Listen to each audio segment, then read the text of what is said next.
What if everything you thought you knew about Satan was wrong? Most of us have been told the same story since childhood, that Satan is a single, powerful being, the embodiment of evil, the ruler of hell. We imagine a red-skinned figure with horns and a pitchfork tempting humans and waging war against God. But what if this image isn't just inaccurate, but deliberately misleading? When we go back to the original scriptures, a very different picture emerges. The word Satan isn't even a proper name. It's a title, a role meaning adversary or opponent. Even more shocking, it's often used in plural form, suggesting that there isn't just one Satan, but many. And that's just the beginning. The serpent in the Garden of Eden. Nowhere in Genesis does it say that it was Satan. Instead, ancient texts like the Book of Enoch point to an entirely different being, an angel named Gadriel. The name Lucifer, it never even appeared in the original Hebrew scriptures. It was added later, a result of translation choices that changed the way we understand the story. Then there's Azazel, a mysterious fallen angel who took the blame for the corruption of humanity. Was he the real villain behind mankind's downfall? If all of this is true, then the version of Satan we've been taught for centuries is not only incomplete, it may be entirely wrong. And if that's the case, what else have we misunderstood? Most people think of Satan as a singular, all-powerful entity, God's ultimate enemy and the ruler of hell. But when we look at the original Hebrew texts, a completely different truth emerges. The word Satan is not a proper name. It's a title that simply means adversary or opponent.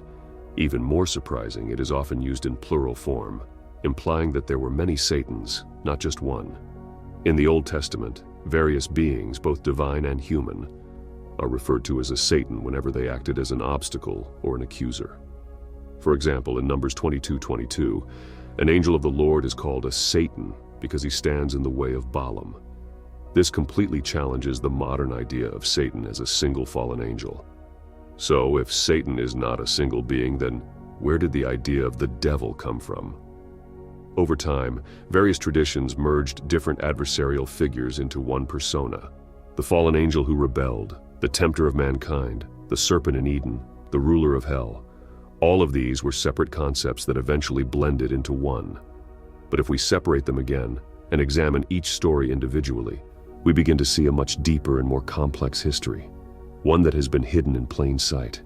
For centuries, people have been taught that Satan was the serpent who deceived Eve in the Garden of Eden. But if you carefully read the book of Genesis, you'll notice something shocking. Nowhere does it say that Satan was the serpent.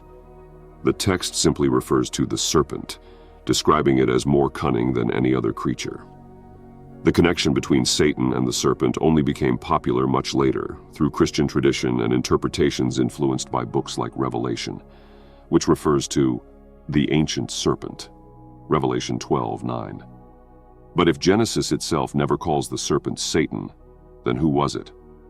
The Book of Enoch provides an answer. According to this ancient text, the being responsible for deceiving Eve was not Satan, but an angel named Gadriel. Book of Enoch, chapter 69, verse 6. And the name of the third is Gadriel. This is the one that showed all the deadly blows to the sons of men. And he led astray Eve, and he showed the weapons of death to the children of men, the shield and the breastplate, and the sword for slaughter, and all the weapons of death to the sons of men. Enoch describes Gadriel as one of the fallen angels who corrupted humanity, teaching them forbidden knowledge. If this is true, then Satan may have had nothing to do with the fall of man at all. Instead, we've been attributing the story to the wrong being, while the real deceiver's name was erased from mainstream teachings. Why? Was it simply an error, or was the truth deliberately hidden?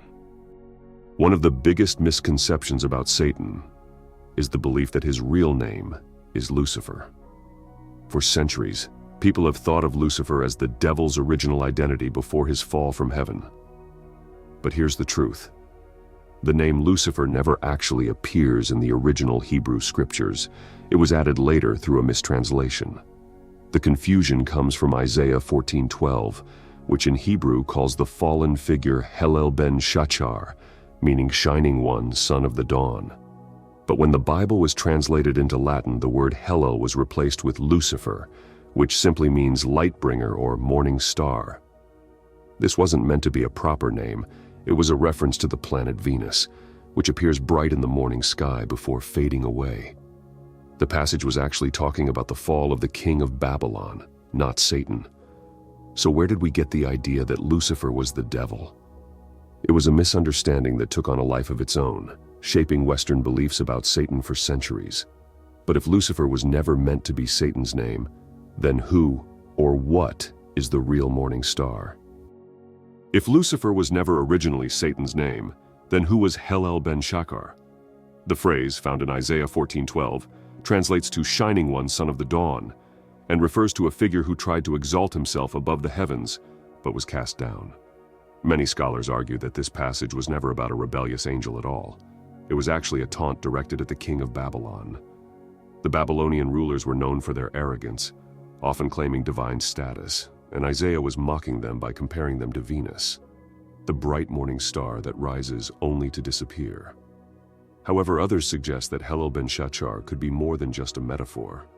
Some interpretations link him to ancient Canaanite and Mesopotamian mythology, where similar figures attempted to overthrow the high gods, but were cast down in disgrace.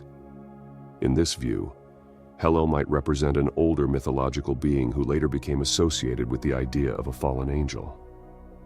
If that's true, then what we know today as Lucifer is actually a mix of biblical, mythological, and later Christian traditions, meaning that the real identity of the fallen one may still be a mystery.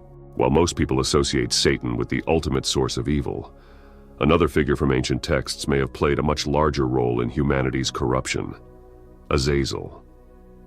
The name appears in the book of Enoch as one of the leading fallen angels, responsible for teaching forbidden knowledge to humanity. He is said to have introduced warfare, weapon-making, and vanity, teaching men the art of crafting swords and women the secrets of beauty and seduction. This corruption of humanity was so severe that Azazel was singled out for punishment, bound and cast into the abyss until the final judgment. Azazel also plays a mysterious role in the Old Testament, specifically in the ritual of the Day of Atonement, Yom Kippur, in Leviticus 16, 8, 10. In this ritual, one goat was sacrificed to God, while another, the scapegoat, was symbolically burdened with the sins of the people and sent into the wilderness for Azazel. But who or what was Azazel in this context? Was he a demon, a fallen angel, a wilderness deity? The Bible does not clarify, but some interpretations suggest that Azazel was seen as the one who carries away sin, a being that absorbs the consequences of corruption. If that's the case, then Azazel may have been a far more significant figure in biblical demonology than Satan himself.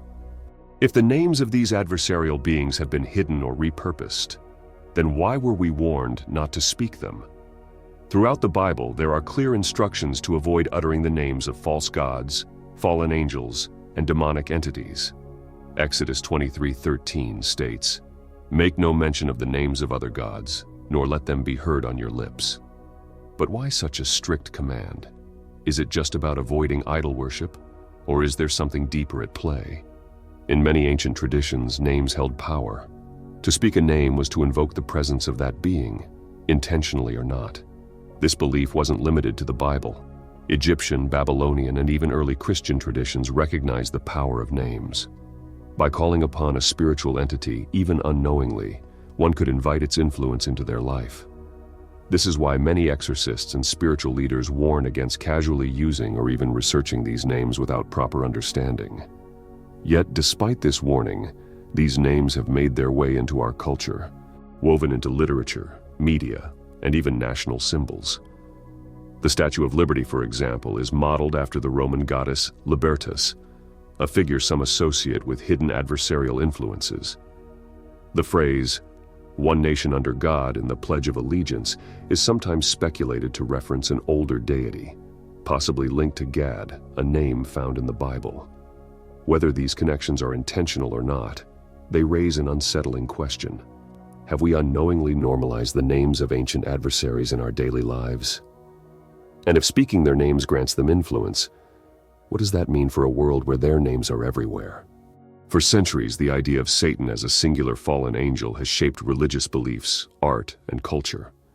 But when we dig deeper into ancient texts, A more complex picture emerges, one where Satan is not a name but a title, where Lucifer was never meant to be the devil, and where multiple adversaries from Azazel to Gadriel played roles in humanity's corruption.